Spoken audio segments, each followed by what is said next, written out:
네, 안녕하세요. 네, 반갑습니다. 자, 지난주에 이어서 핵심 정리를 좀 해보겠습니다.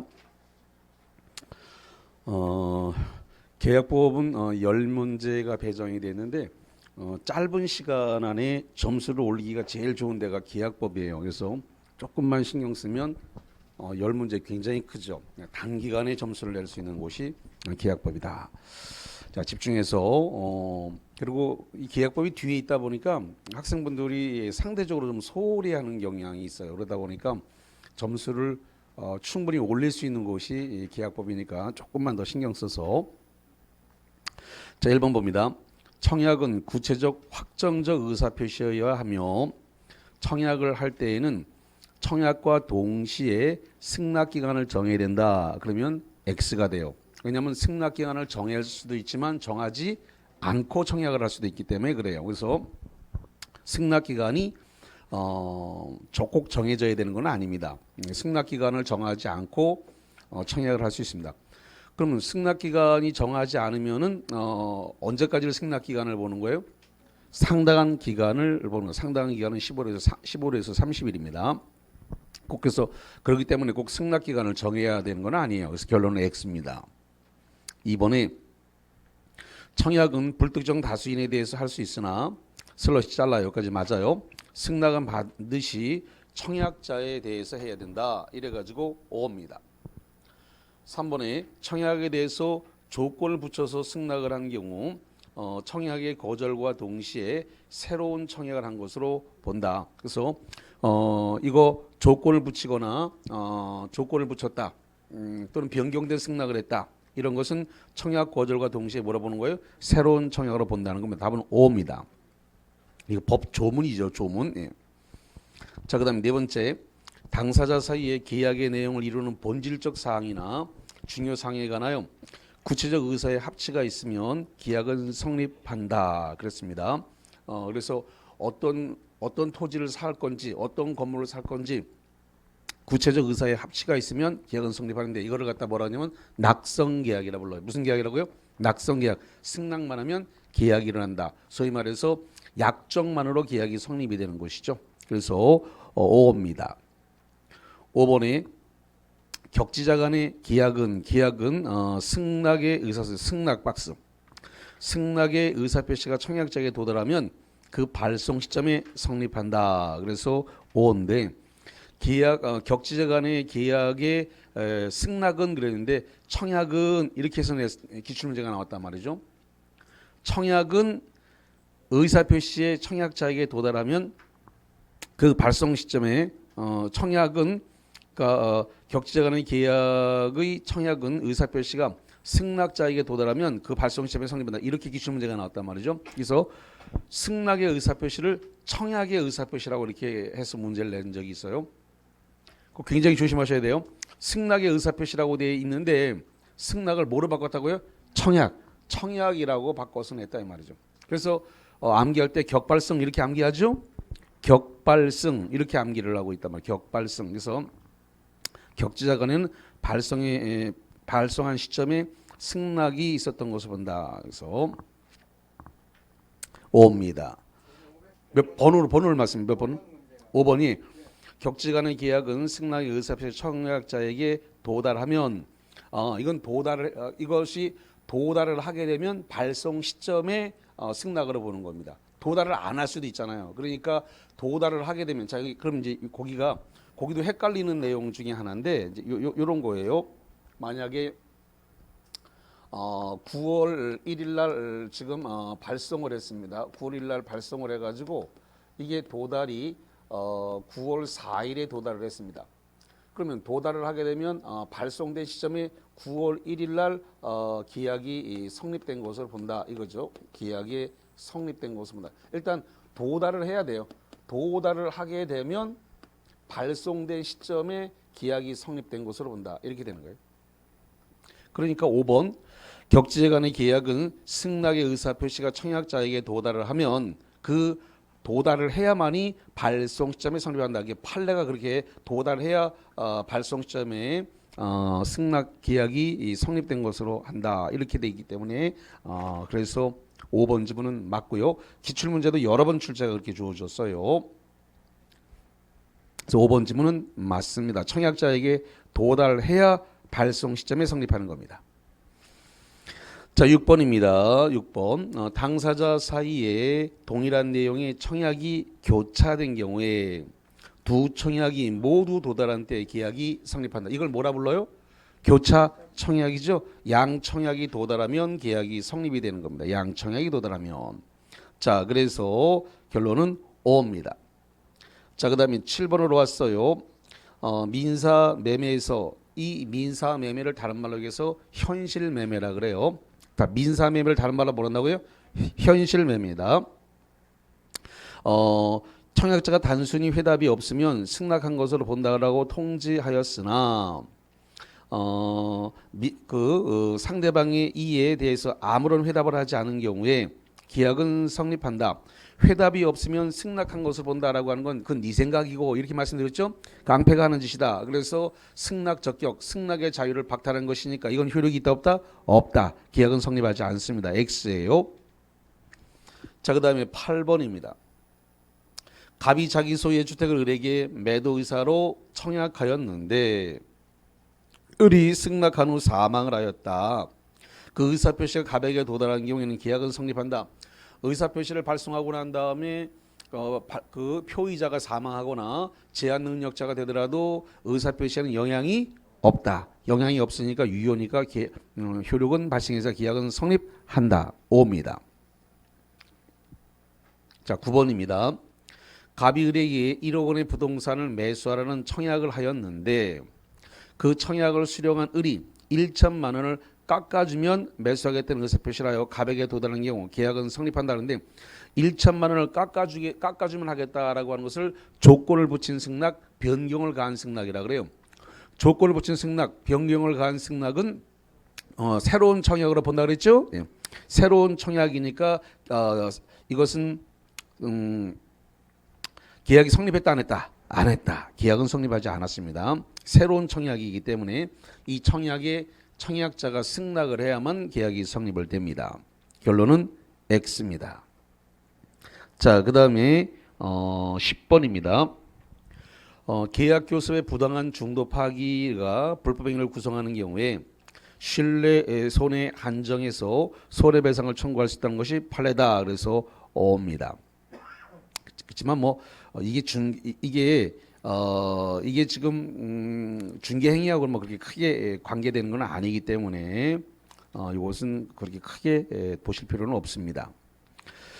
자, 그 다음에 11번입니다. 판례는 계약 교섭 시에 주의 의무 위반으로 인해 생명, 신체 등 계약 외적 법적 침해된 경우에도 계약청약상의 과실 책임을 인정하고 있다. 그러면 이건 X입니다. 불법 행위를 구성하는 문제이기 때문에 계약청약상의 과실 책임을 인정하고 있지 않습니다. X입니다.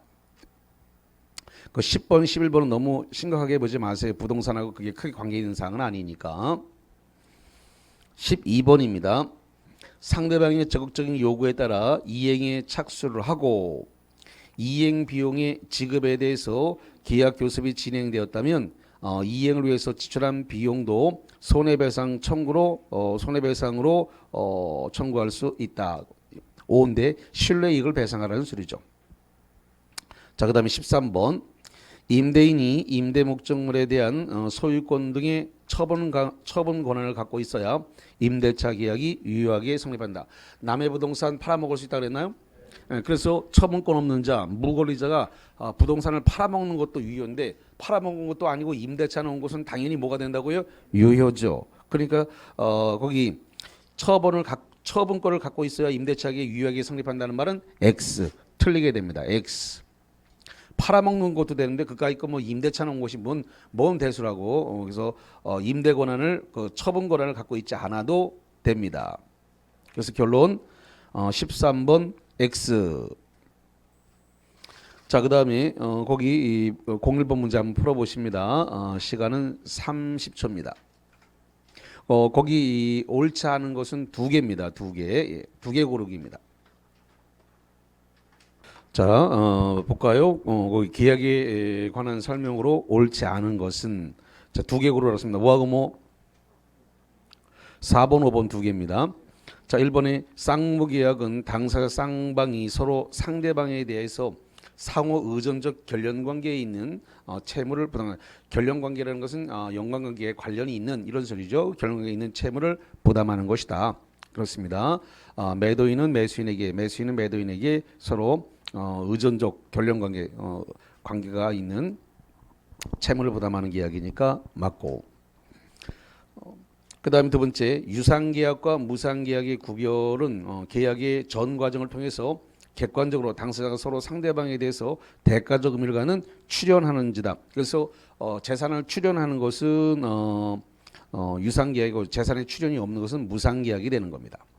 맞는 것이고, 그 다음에 세 번째, 쌍무계약과 편무계약을 구별하는 실익은 동시이행 항변권과 위험부담의 문제를 구별하고 있다. 그래서 맞습니다. 그러면 쌍무계약에 한해서 뭐가 발생하는 거예요? 동시이행 항변권하고 위험부담 문제가 있지만 편무계약은 그게 없다 이거죠. 그래서 구별 실익이 있는 거죠. 네 번째, 유상계약과 무상계약을 구별하는 실익은 위험부담이 적용한 것보다가 아니고 담보 책임의 문제예요. 그래서 거기 유상계약과 지금 무상계약을 구별하는, 이거를 구별하는 실익, 이 구별하는 실익은 거기 담보 책임입니다. 담보 책임의 이유예요. 그래서 지금 유상계약에 대해서 담보 책임에 관한 문제가 먼저고, 무상은 담보 책임에 관한 문제가 생기지 않는다라는 거죠. 무상이란 말은 공짜라는 소리잖아요. 자, 그 다음에 5번입니다. 민법상 유상계약은 모두 쌍무계약이다. 그러면 틀려요. 자, 쌍무계약은 모두 유상계약입니다. 그래서 맞습니다. 자, 쌍무가 뭐예요? 쌍방 의무가 있다는 거죠. 그런데 유상계약이 모두 쌍무계약은 아니다라는 거예요. 왜 그러냐 했더니 유상계약 중에서 현상광고라고 하는 것이 있는데, 현상광고는 이게 쌍무계약이 아니란 말이죠. 그럼 현상광고는 무슨 계약이에요? 이것은 편무계약이죠. 편무계약의 뜻이 뭐예요? 한쪽 편만 의무가 있다. 그래서 편무계약이기 때문에, 그래서 유상계약이 모두 쌍무계약이라고 하는 말은 틀리게 되는 거예요. 자, 그래서 4번, 5번 두 개 틀린 것이고, 자, 그 다음에 2번에 동시이행 항변권을 봅니다. 동시이행 항변권. 시험 문제가 매년 출제가 되고 있고, 함정에 빠질 염려도 되게 많은 문제 중에 하나가 동시이행 항변권이에요. 뭐 꼭 나오니까 잘 보셔야 돼요. 자, 봅시다. 1번, 동시이행 항변권이 붙은 채권을 가지고 상대방의 채권과 상기할 수 있다. 그러면 X, 자상하면 안 된다. 그래서 자동채권으로 상기하지 못한다. X. 두 번째, 동시에 항변권을 가지는 당사자도 이행기의 채무를, 거기 동시이행 항변권을 가진다라는 말은 상대방이 이행 안 했다 이런 뜻이에요. 당사자도 이행기의 채무를 이행하지 않으면 이행지체에 빠진다. 그러면 X입니다. 그 2번을 별표 쳐보세요. 굉장히 잘 놓쳐버리는 시험 문제예요. 그래서 동시이행 항변권을 가지고 있다라는 말은 상대방이 이행을 했다고요, 안 했다고요? 안 했어요. 이행기의 채무를 이행하지 않는다 하더라도 이행지체의 책임을 진다, 안 진다? 안 진다. 이행지체의 책임을 지지 않아요. 이 2번 내용을 왜 이렇게 많이 틀리는지 몰라요. 이거 굉장히 잘 틀려요, 시험 문제에다가. 그래서 그냥 통째로 그냥 암기를 하셔야 됩니다. 이거. 자, 그래서 이행지체에 빠지지 않는다. 이행지체의 책임을 지지 않는다. 왜 책임을 지지 않느냐? 나만 이행 안 한 게 아니라 상대방도 이행을 했다, 안 했다? 안 했다. 상대방도 이행 안 했는데 그걸 왜 내가 책임을 집니까? 상대방도 이행하고 나도 이행 안 했으니까 둘 다 이행을 안 했기 때문에 이행지체의 책임을 빠지지 않습니다. 자, 이런 시험 문제가 또 있어요. 동시에 이행 항변권을 가지는 자가 동시이행 항변권을 행사하지 않으면 이행지체의 책임을 진다. 자, 이거 맞아요, 틀려요? 이것도 틀렸단 말이에요. 이것도 못 맞추는 사람이 너무 많이 나온다고. 동시이행 항변권이 있는 사람은 동시이행 항변권을 행사하지 않아도 이행 지체의 책임을 지지 않아요. 자꾸 이 말에 이거 지금 그 2번 내용이나 지금 제가 말한 내용이나 이런 내용을 너무 잘 틀린단 말이지. 동시 이행 항변권이 있는 상태에서는 행사하지 않아도 이행 지체 책임을 안 져요. 왜 안 진다고요? 상대방이 이행을 안 했기 때문에 나도 이행을 안 했고, 그렇다고 해서 내가 행사 안 했다 하더라도 이행 지체 책임이 발생 안 한다니까. 상대방이 이행을 안 한 상태이기 때문에 나도 이행을 안 했고, 내가 설령 그걸 행사하지 않았다 하더라도 이행 지체의 책임을 지지는 않는다 이 말이에요. 그래서 그래서 동시이행 항변권을 행사를 해야만 되는 것은 소송에 가서는 행사를 해야 됩니다. 다시 한번 어디서는 행사하라고요? 소송에 관해서는 주장을 해야 되기 때문에 가서 행사를 해야지만 효력이 있어요. 근데 소송이 아닌 이상 동시이행 항변권이 있다라고 주어지게 되면 행사를 하지 않아도 이행 지체의 책임을 지지 않고 거기 손해배상 책임에 관한 문제 발생 안 해요. 자, 그래서 X다. 자, 2번 갑니다. 받고 3번. 매도인이 소유권 이전 등기에 필요한 등기 서류를 교부하였는데 슬러시 자릅니다. 매수인이 그 수령을 거절한 경우에 왜 수령이 거절했냐? 잔대금을 지금 못했기 때문에 수령을 거절했습니다. 후에 매도인이 재차 이행의 제공 없이 매수인에게 대금 지급을 청구하면 그 지급을 거절할 수 있다. 그래서 매도인이 대금 지급을 청구할 때는 뭘 해야 된다고요? 본인의 이행 제공, 등기 서류를 갖다가 제공을 하면서 대금 지급을 청구해야 돼요. 왜? 동시 이행 항변권이니까 어느 한쪽만 의무를 부담하는 건 안 된다. 그렇기 때문에 거절할 수 있다. 그래서 5가 되는 겁니다. 그러니까 매도인이 매수인에게 대금 지급을 청구하려면 매도인의 의무를 다시 이행해야 되니까 이행의 제공, 등기서류를 다시 들고 와서 이행을 제공하면서 매수인한테 대금 지급을 청구해야 된다. 이 말이에요. 그래서 결론은 3번은 5다라고 하는 소리. 자, 4번 갑니다. 계약의 당사자가 갑이 을을 상대로 한 소송에서 소송에서 을이 동시항변권을 주장하면 이거 동시항변권을 주장했다는 말은 지금 피고가 동시항변권을 원형 주장했다는 소리죠. 주장하면 법원은 패소 판결을 해야 된다. 그러면 X입니다. 법원은 패소 판결을 하는 게 아니라 원고 일부 승소 판결, 그 다음에 상환 급보 판결 이런 걸 해야 되는 겁니다. 다시 한번 원고 패소 판결이 아니라 원고 뭐라고요? 일부 승소 판결. 다른 말로 상환 급보.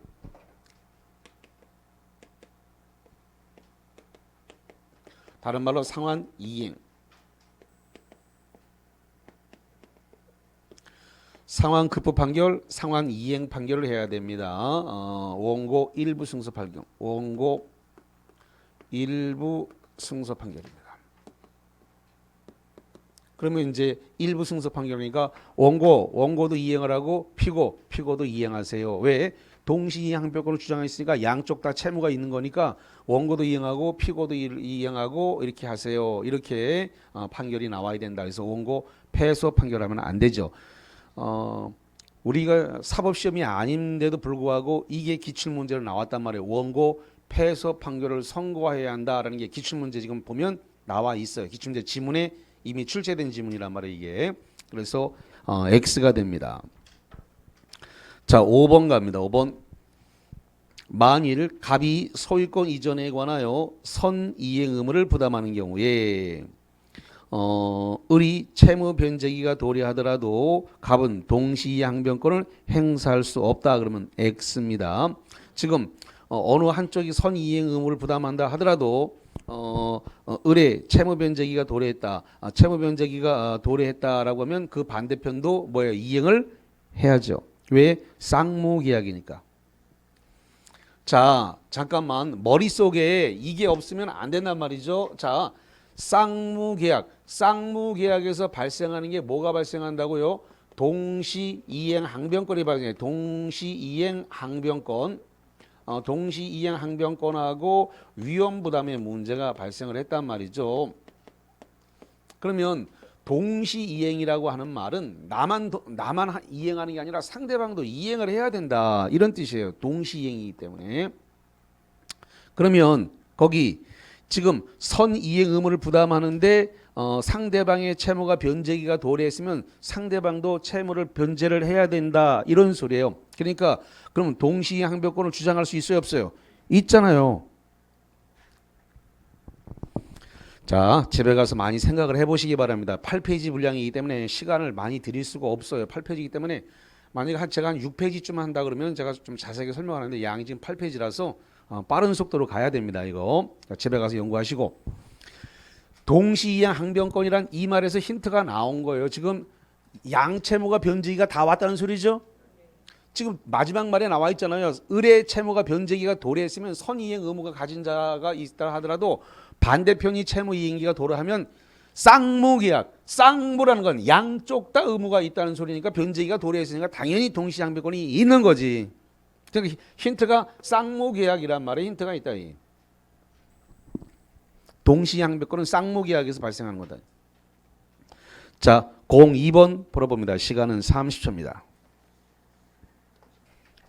자, 공이 매도인 갑과 매수인 을이 엑스토지를 1억 원에 매매하기로 합의했고 을은 갑에 대해서 1억 원의 대여금 채권을 가지고 있다. 대여금 채권은 빌려갔다, 돈 빌려갔다 이런 것이죠.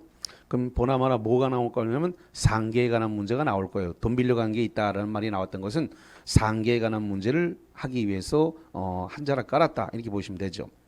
자, 1번 갑은 동시항변권이 붙은 매매대금 채권을 가지고 을이 대여금 채권과 상계할 수 있다 없다? 없다. 자동채권으로 상계하지 못한다. 자상하면 안 된다. 그래서 X. 두 번째, 을이 동시항변권을 가지는 경우에도 이행기에 채무를 이행하지 않으면 이행지체에 빠진다. 자, 2번에 그 동시항변권을 가진다는 말이 나왔죠? 동시항변권이 가졌다는 말은 상대방이 이행을 했다 안 했다? 안 했다. 그러면 내가 이행 안 한다 하더라도 이행 지체에 빠져요 안 빠져요? 안 빠지잖아요. 2번을 놓친다고 내가 계속 말씀을 드렸는데 거기 그 위에 2번에 똑같은 말이 있단 말이에요. 빠지지 않는단 말이죠. 2번 X입니다. 3번 갑이 소유권 이전에 필요한 등기서류를 교부하였는데 을이 그 수령을 거절한 경우에 후에 갑이 재차 이행 제공 없이 을에게 대금 지급을 청구하면 을은 지급을 거절할 수 있다. 그래서 3번이 답이 됐습니다. 4번 갑이 을을 상대로 대금 지급 청구권의 소를 제기하여 이에 대해서 을이 동시이행 항변권을 주장하면 법원은 원고 패소 판결이 아니라 뭐라 그랬다고요? 원고 일부 승소 판결, 상환 급부 판결을 하라 그랬습니다. 자, 5번 만일 갑이 소유권 이전에 관하여 선이행 의무를 부담하는 경우 을은 채무 변제기에 도래하더라도 갑은 동시항변권을 행사할 수 없다가 아니라 뭐라 그랬어요? 있다 그랬습니다. 쌍무계약이기 때문에 변제기가 도래하게 되면 양 채무가 동시이행 관계에 있게 된다 그랬어요. 자, 동시항변권은 매년 나오는데 그래서 맞추기가 쉽지 않아요. 문제가 굉장히 까탈스러운 문제가 올라온다. 매년 올라오는 대신에 자, 지금 문제에다가 내지 않았습니다만은 이런 문제가 올라올 수 있습니다. 뭐가 올라올 수 있냐면 지금 이행불능 어느 한 일방이 어느 일방의 채무가 이행불능이 돼서 그게 손해배상 채무로 변경된 경우에도 동시항변권은 유지된다. 이런 문제가 올라오는데 이거 맞아요, 틀려요? 맞아요. 굉장히 잘 틀리는 문제라 그랬습니다. 그래서 상대방의 채무가 어느 일방의 채무가 이행불능으로 돼서 그래서 이게 손해배상 채무로 변경되더라도 동시항변권은 뭐 한다고요? 유지된다. 이거 이 판례를 놓치면 안 돼요. 굉장히 학생들이 많이 놓치는 판례이기 때문에 그래서 이행불능이 돼가지고 손해배상 채무로 변경된다 하더라도 동시항변권은 뭐 한다고요? 유지된다. 아주 많이 나오는 판례고 지금 그 문제 안 냈습니다만은 상당히 주의하셔야 돼요. 자, 그다음 동시이행 관계가 여부에 대한 부분입니다. 1번 동시이행 관계에 있는 일방의 채무도 이를 발생시킨 계약과 별개의 약정으로 성립한 상대의 성립한 채무 이거 원칙적으로 동시이행이 됩니까 안 됩니까? 안 됩니다. 그래서 특약에 의해서는 가능할지 모르지만 이게 별개 약정으로 성립한 상대방의 채무는 동시행이 되지 않습니다. X입니다. 두 번째, 동시이행 관계에 있는 채무 중 어느 한 채무가 이행불능 나왔다. 이행불능으로 발생한 손해배상채와 그 반대 채무는 이거 동시이행입니까 아닙니까? O다 X다. O라 그랬잖아요. 방금 전에 이행불능이 돼서 손해배상 채무로 바뀐다 하더라도 이게 동시이행 관계라고 했잖아요. 그 2번에다 별표 치세요. 이거를 엄청나게 놓쳐. 이거를 갖다 이 시험 문제를. 이거를 설명해주면 다 알아들어요. 근데 이걸 다 설명하면서 가면 한도 끝도 없기 때문에 내가 이걸 가능하면 안 들라 그러는데, 자, 이런 경우입니다. 자, 갑과 을이 매매 계약을 했습니다. 매매 계약을 했는데, 을을 제1매수인이라고 해봐요. 제1매수인. 자, 제1매수인이 그래서 매도인에게 계약금하고 중도금하고 지급을 했습니다. 그런데 이 갑이 이 병한테 무슨 생각을 했는지 홀랑 팔아버렸습니다. 물론 병이 더 준다 그랬겠죠. 그래서 매매를 원인으로 해가지고 이 병한테 소유권 이전 등기를 해 줬다 이거죠. 그러면 등기는 하나밖에 없는데 등기가 병한테 넘어갔으니까 을한테는 등기를 줄 수가 없어. 등기를 줄 수 없는 상태죠. 근데 중도금까지 넘어갔는데 지금 팔아먹었단 말이죠. 일명 뭐가 발생한 거예요? 이중 매매가 발생한 거죠. 그러면 매도인은 매수인한테 제1매수인한테 등기를 줄 수 있어요, 없어요? 있어요, 없어요? 없죠. 등기가 일로 갔으니까 등기는 하나밖에 없으니까 못 줄 거 아닙니까? 이런 상태를 뭐라 본다? 이행불능이라 그러지. 이런 상태를 이행불능이다. 그럼 이행불능이 되면은 제1매수인이 바보가 아닌 이상 이 계약을 갖다가 어떻게 한다 그랬어요? 해제를 한다 그랬습니다. 계약을 해지한다. 자, 계약을 해지하면 1, 2, 3 세 개가 나와야 되죠. 뭐가 나와요? 소급무효, 원상회복, 그다음에 뭐가 나와요? 손해배상 청구. 그러니까 이행불능을 들어서 당연히 계약을 해지하고 뭐한다? 손해배상 청구를 하게 될 것이다 이 말이에요. 그래서 이 손해배상 청구, 이행불능으로 인한 손해배상 청구는 무슨 관계에 있다고요? 동시이행 관계에 있더라. 이런 소리예요. 그래서 2번 내용 굉장히 잘 나오는데 뭔 소리? 오늘 내가 처음 해준 것도 아니지만 이게 지금 무슨 소리인지 자꾸 놓친단 말이에요. 자꾸 놓쳐.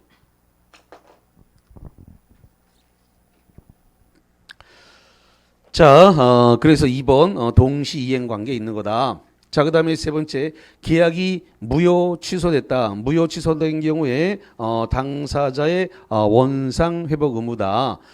정확한 표현은 부당이득 반환이 되겠습니다만은 5입니다. 자, 그 다음에 4번으로 가서 저당권이 무효 취소됐을 때 부당이득 반환, 그 다음에 계약이 해지되면 원상회복 의무 무슨 관계라고요? 동시이행입니다. 그래서 무효 취소가 됐을 때 부당이득 반환과 계약이 해지됐을 때 원상회복 의무는 무슨 관계라고요? 동시이행. 거기 제목을 보세요. 지금 저기 제목이 물어보는 건 뭘 물어보고 있는 거예요? 동시이행 관계냐 아니냐. 여기에 지금 포커스가 맞춰져 있는 거예요. 자, 4번으로 갑니다. 저당권이 설정된 부동산 매매 계약에서 소유권 이전 등기 의무 및 저당권 등기 말소와 대금 지급 의무다. 이거 동시이행입니까 아닙니까? 아니, 등기 말소, 저당권 등기 말소 거기 다시 갑니다. 매매 계약에서 소유권 이전 등기 의무, 소유권 이전 등기 의무 및 저당권 말소와 대금 지급 의무는 동시이행 관계예요. 5입니다. 왜 5예요? 이거는 매매 계약이라고 돼 있잖아요. 자, 다시 보세요. 거기 4번에 저당권이 설정된 부동산에 대해서 무슨 계약이라고요? 매매 계약. 매매 계약 보세요. 박스. 자, 갑과 을이 지금 매매 계약을 하는데 그래서 매도인이 이렇게 있고 매수인이 이렇게 있습니다. 그러면은 지금 매수인이 잔금을 이렇게 잔대금을 지급을 할 것이고 그러면 매도인이 등기를 넘겨줄 것입니다. 등기 이전에요. 그런데 그러면 매도인이 소유권 이전 등기 의무가 있는 건 너무나 당연한데 지금 매도인 부동산에 저당권이 설정돼 있으니까 이 저당권을 말소시켜야 될 거 아니겠습니까? 매도인이 등기를 넘길 때 깨끗한 등기부를 넘겨야 될 거 아닙니까? 그러니까 소유권 이전 등기를 넘겨주면서 저당권 말소하고 넘겨줘야 돼요? 말소 안 하고 넘겨줘야 돼요? 말소하고 넘겨줘야지. 그러니까 이거 소유권 이전 등기와 저당권 말소 등기를 다 함께 넘겨줘야 잔대금을 주죠. 그러니까 뭘 착각하고 있는 거냐면 지금 저당권 등기돼 있는 거 이거 말소하고 이거 변제가 지금 동시행이냐 아니냐 이걸 물어봤다고 착각을 하는 거야. 이거를 물어본 게 아니고 이걸 물어본 거란 말이야. 이거. 매매 계약이란 말이야. 매매 계약에서 지금 매도인 쪽에 붙어 있는 이 등기, 저당권 등기 말소하는 게 동시행이냐를 물어본 거지. 이 저당권 등기 말소하고 변제와 동시행을 물어본 게 아니란 말이에요, 이게. 이해됐나요? 자, 다시 4번에 저당권이 설정된 부동산의 매매계약이에요. 이거 지금 변제를 물어본 게 아니라 뭘 물어봤다고요? 매매계약, 변제를 물어본 게 아니다. 제발. 응? 매매계약에서 소유권 이전 등기 의무 및 저당권 등기 말소와 대금 지급 의무, 변제란 말이 단 한 번도 나오지 않았잖아요, 거기에. 그러니까 답이 O라고 X라고요. 5번 임대차 종료 후 임차인의 임차 목적물 명도 의무와 임대인의 연체 차임 기타 손해배상금을 공제하고 남은 임대차 보증금 반환 의무, 이거 O입니다. 자, 6번 채무이행의 확보를 위해서 어음을 발행한 경우에 채무이행과 어음 반환 의무는 동시행관계 O 맞습니다. 자, 그 다음에 7번에 특정 채무의 담보를 위해서 격려된 채권자 명의의 소유권 이전 등기 양도담보의 말소 청구와 피담보 채무의 변제, 이거 동시행이다 아니다? 아니다. 왜냐 그러면 등기를 말소시키는 거하고 채무 변제는 뭐가 선의행이다? 변제가 선의행이다. 그래서 조심을 하셔야 돼. 아까 4번에서는 저당권 말소시키는데 변제란 얘기가 나온 게 아니었어요. 그건 계약이었고 이거는 등기 말소와 변제이기 때문에 동시행이 되지 않는다. 그래서 변제가 선행이다. 그래서 7번은 X다. 자, 그 다음에 8번입니다. 8번 양도소득세를 매수인이 부담하기로 약정한 경우 매수인의 양도소득세 납부 의무와 매도인의 소유권 이전 등기 의무다. 자, 이거 동시행입니까? 아닙니까? 동시행이에요. 양도소득세 그 납부 의무와 매도인의 소유권 등기 의무는 동시행입니다. 왜냐하면 매수인이 양도소득세를 대신 내주기로 했으면 이거 동시행해야 됩니다. 왜냐하면 등기를 먼저 주고 난 다음에는 매수인이 딴소리를 하게 됩니다. 왜? 그거 원래 양도소득세 매도인이 내는 거 아닌가요? 이러면서 딴소리를 하면서 안 준단 말이죠. 그러니까 아예 양도소득세를 매수인이 내기로 했으면 잔금을 받을 때 양도소득세까지 다 받으면서 등기를 넘겨줘야 돼요. 화장실 갈 때와 나올 때 마음이 다르다. 자, 그래서 결론은 O였습니다. 9번에 채권담보의 가등기 말소 의무, 저당권 설정 등기 말소와 피담보 채무의 변제 의무. 자, 변제란 말이 나왔으니까 동시행이다 아니다? 아니다. 그래서 변제가 선행입니다. X. 10번 임차권 등기 명령에 의한 임차권 등기가 된 경우에 임대인의 보증금 반환 의무와 임차권 등기 말소 의무다라고 되어 있는데 임차권 등기 명령이 됐을 때 보증금 반환과 등기 말소는 동시행이 안 되죠? 예. 뭐가 선의예요? 보증금 반환이 선의행입니다. X. 11번 계약 해지로 인한 각 당사자의 원상회복 의무. 원상회복 의무는 무슨 관계예요? 동시이행 관계. 부당이득 반환이나 원상회복이나 다 동시이행 관계입니다. 자, 그 다음에 12번 전세 계약의 종료 시 전세금 반환 채무 의무와 전세 목적 인도 및 전세권 말소 등기에 필요한 서류의 교부 의무는 무슨 관계다? 동시이행 관계 맞습니다. 5입니다. 13번 토지거래 허가구역에서 매매계약을 체결하는 경우에 매도인의 허가협력 의무와 매수인의 대금 지급 의무, 이거 동시행이다 아니다? 아니죠. 협력 의무가 선의행입니다. 그래서 결론은 X입니다. 자, 13번도 조심하셔야 돼요. 그래서 허가 절차의 협력 의무가 선행이다. 기본 강의 시간 할 때 협력 의무가 선행이라고 칠판에다 판서 여러 번 해드렸으니까 굉장히 주의해서 보셔야 될 부분입니다. 자, 그 다음에 위험 부담이 되겠습니다. 위험 부담. 위험 부담에 관한 문제도 이것도 쌍무 계약에서 발생하는 거죠. 자, 1번 봅니다. 위험 부담은 쌍무 계약에 있어서 한 채무가 원시적 후발적으로 불능하게 된 경우에 규율하기 위한 계획이다. 원시적 후발적이라고 되어 있는데 이건 후발적 불능만 적용되는 거고 원시적 불능에는 적용한다 안 한다? 안 한다. 후발적 불능에 적용을 하는 것이고 원시적 불능에는 위험 부담의 문제가 발생하지 않습니다. 원시적 불능에는 뭐가 발생해요? 계약 체결상의 과실 책임 문제가 발생하는 거예요. 자, 예를 들어 가지고 갑과 을이 매매 계약을 했다. 매매 계약을 했는데 이게 예를 들어서 9월 1일 날 계약을 했다. 근데 매매 목적물이 한옥이다.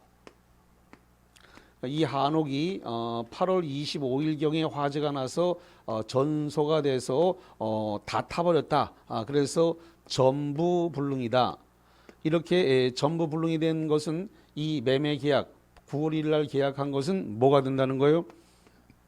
원시적 불능으로서 원시적 불능 계약 체결하기 이제 불능됐으니까 원시적 불능도 전부 불능이기 때문에 계약은 뭐가 된다고요? 무효가 된 것이고 만약에 9월 16일경에 화재가 나가지고 다 타버렸다.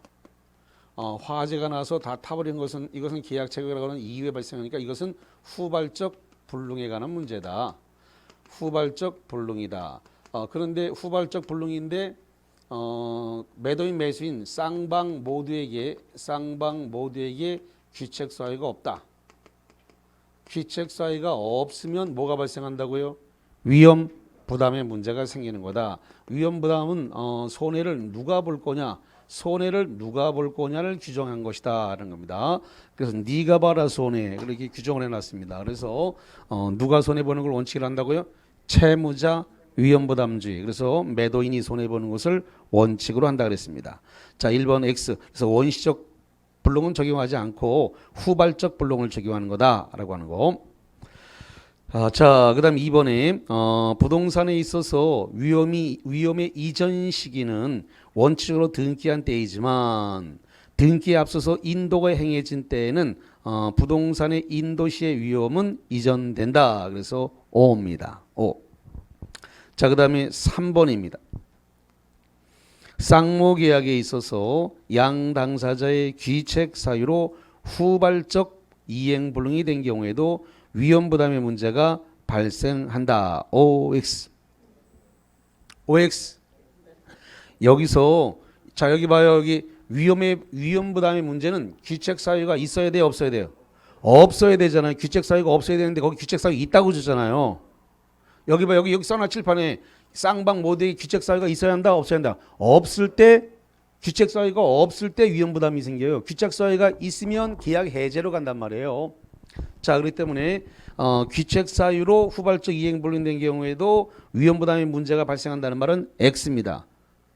쌍방 모두에게 잘못이 없어야 돼요. 쌍방 모두에게 잘못이 없으면 천재지변에 의해서 불이 났거나 삼자가 불을 냈거나 이런 상태가 되는 겁니다. 그래야 위험 부담의 문제가 생기는 거예요. 그래서 쌍 당사자에게 귀책 사유가 있으면 안 돼요. 귀책 사유가 없어야 되는 겁니다. 결론 X. 4번. 채권자의 수령지체 중에 잠깐만, 수령지체라고 하는 말이 무슨 뜻이라 그랬어요? 잔금 지급 시에 잔금을 못 줘서 매도인으로부터 등기 서류를 못 받아간 상태를 뭐라 본다고요? 수령지체라 그래요. 매수인이 잔금 준비가 안 돼서 등기 서류를 못 받아간 상태를 수령지체라고 한다. 자, 채권자의 수령지체 중에 그럼 결론적으로 채권자 수령지체는 누굴 말하는 거라고요? 매수인을 말하는 거예요. 채권자 수령지체 중에 거기다 박스하고 쓰셔야 돼. 그럼 매수인이라고 자꾸 까먹으니까 채권자 수령지체는 매수인을 얘기하는 거예요.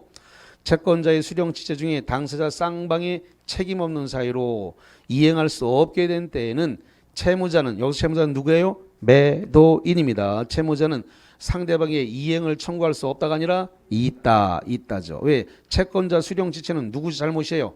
매수인 잘못이니까 매수인 잘못인데 쌍방 잘못이 없다 하더라도 책임을 매수인이 져야 됩니다. 채권자가 져야 되죠. 이행 청구할 수 있다. 결론 X. 자, 5번 갑니다. 교환계약의 일방 당사자의 채무 이행이 그에게 책임 있는 사유로 불가능하게 된 경우에 위험부담의 문제다. 그러면 이건 위험부담 문제가 아닙니다. 그래서 위험부담 문제는 양쪽 다 규책 사유가 없어야 돼요. 규책 사유가 없어야 돼요. 교환계약의 일방 당사자 채무 이행이 그에게 책임 있는 사유로 불가능하게 되면 위험부담 문제가 아니에요. 위험부담은 쌍방 모두에게 규책 사유가 없을 때 발생하는 겁니다. 이건 규책 사유가 있네 지금. 그러니까 위험부담 문제 아닙니다. X입니다. 6번 교환계약의 일방 당사자의 채무 이행이 상대방의 수령 지체 중에 당사자 쌍방이 책임 없는 사유 불가능하게 된 경우에 위험부담 문제다. O입니다. 그래서 책임 없는 사유 쌍방 모두에게 책임이 없어야 위험부담 문제가 생기는 거예요. 여기 써놔서 여기 책임이 없어야 된다고 돼 있잖아요. 책임이 없어야 된다. 그러면 책임이 쌍방 모두에게 책임이 없다는 말은 삼자가 불을 냈거나 천재지변 벼락을 맞았거나 뭐 그다음에 전선주가 태풍이 불어갖고 쓰러지면서 불이 났거나 뭐 이런 어떤 다른 당사자에게 규책 사유가 없는 상태를 얘기하는 겁니다. 6번에 볼게 다시 교환 당사 일방의 채무 이행이 상대방의 수령 지체 중에 당사자 쌍방이 이거는 교환 계약이니까 교환 계약에서 당사자 일방의 채무 이행이 상대방의 수령 지체 중에 당사자 쌍방이 책임있는 사유로 불가능하게 된 경우에는 위험 부담의 문제다. 그래서 요건 교환 계약이니까 교환 계약. 그래서 수령 지체 당사자 쌍방이 책임 없는 사유로 수령 지체 요거는 이제 수령 지체 중에 하더라도 교환 계약이기 때문에 여기서는 불가능하게 된 경우도 위험 부담 문제가 발생하는 거기 때문에 그러니까 위험 부담 문제가 발생을 했으니까 어떻게 되는 거예요? 그러면 위험 부담 문제니까 이행을 청구할 수 대금 지급을 청구할 수 있다 없다? 있다. 이렇게 되는 거지. 위험 부담 문제가 발생을 했으니까 위험부담의 문제가 발생했으니까 대금을 지급하라 또는 이행을 하라라고 청구할 수 있다. 그래서 책임 없는 사유로 불가능하게 된 경우에도 위험부담 문제 맞네. 위험부담 문제가 5가 되겠습니다. 그러니까 위험부담 문제니까 5지. 위험부담 문제니까 이 부분에 대해서 그러면 규책 수령 지체 중에 있는 그쪽이 일방이 책임을 져야 되겠지. 위험부담 문제니까. 자, 지금 또 뭘 또 이해를 잘못하고 있는 모양이네. 위험부담. 자,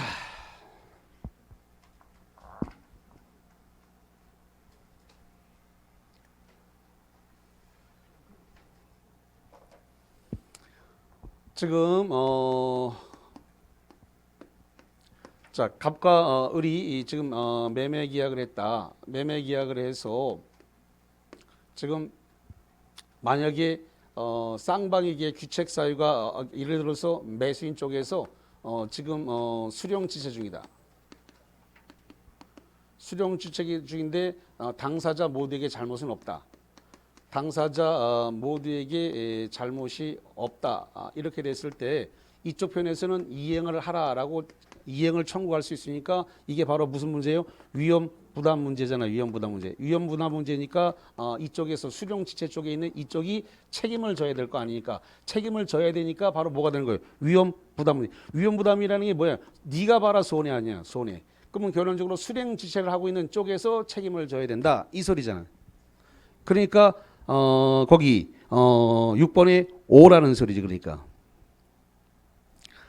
아니 지금 수령 지체 중에 당사 쌍방의 책임으로서 이행 불가능하게 위험부담 문제 발생한 거 맞잖요.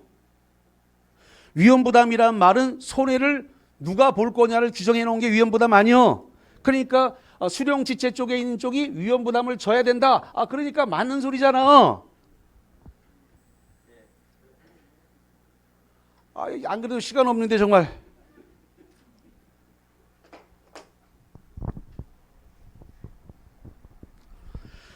수령 지체 중에 있는 쪽에서 위험부담 책임을 진다 안 진다? 진다. 수령 지체 쪽에 있는 쪽에서 책임을 지는 문제가 무슨 부담이라고요? 위험부담이잖아. 위험부담. 그러니까 맞잖아요. 5란 말이에요. 그러니까.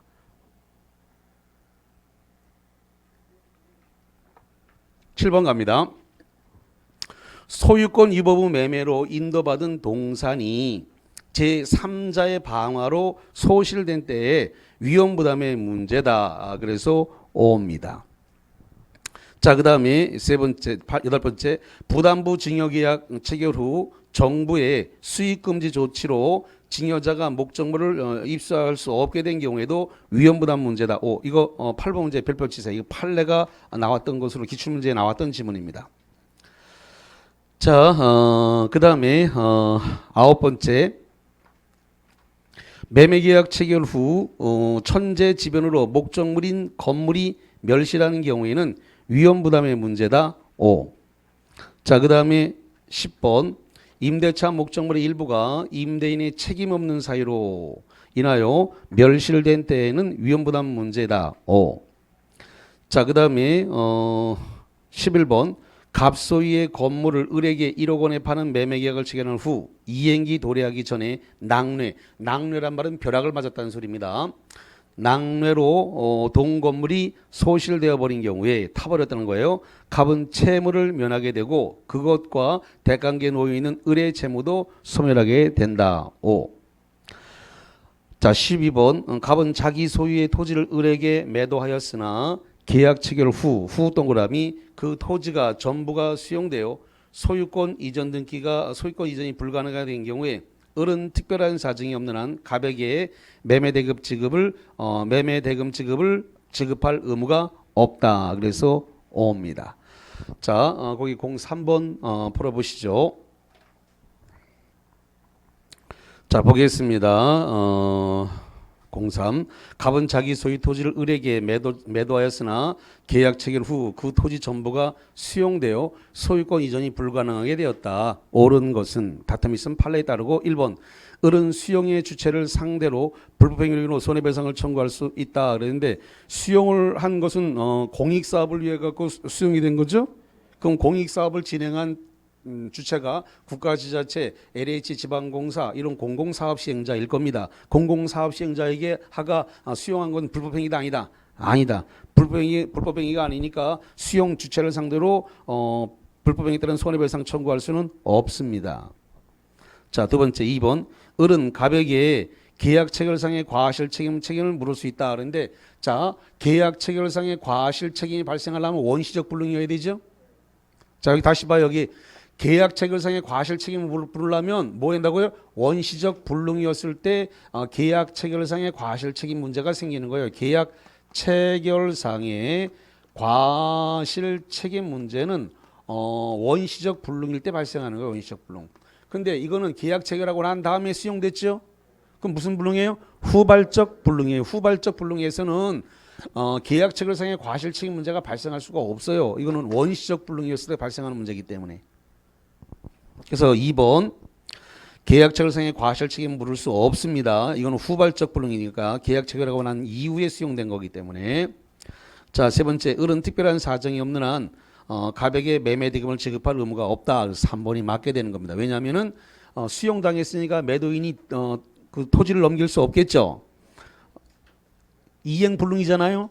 이행불능이니까 매수인도 대금 지급할 의무가 있다 없다? 없다. 그래서 매매대금 지급할 의무가 없으니까 3번이 맞고 4번 을은 갑에게 채무불이행을 이유로 손해배상을 청구할 수 있다 그랬는데 지금 매도인 갑이 채무불이행을 하긴 했지만 그에게 잘못이 있다 없다? 없다. 귀책사유가 없기 때문에 이 손해배상 청구권이 발생하지 않습니다.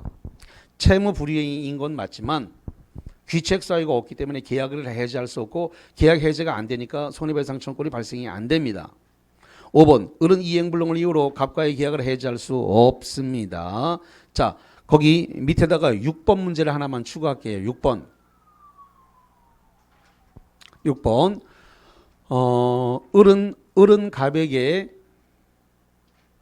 을은 갑에게 대상 청구권을 행사할 수 있다. 옵니까 있습니까? 오입니다. 지금 매수인은 매도인에게 대상 청구권을 행사할 수가 있습니다. 어떻게 하고?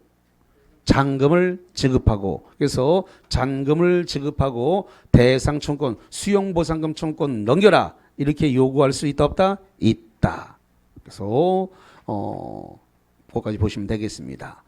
자, 그 다음에 제 3자를 위한 계약인데 여기는 쉬었다가 출발해야 될 것 같습니다.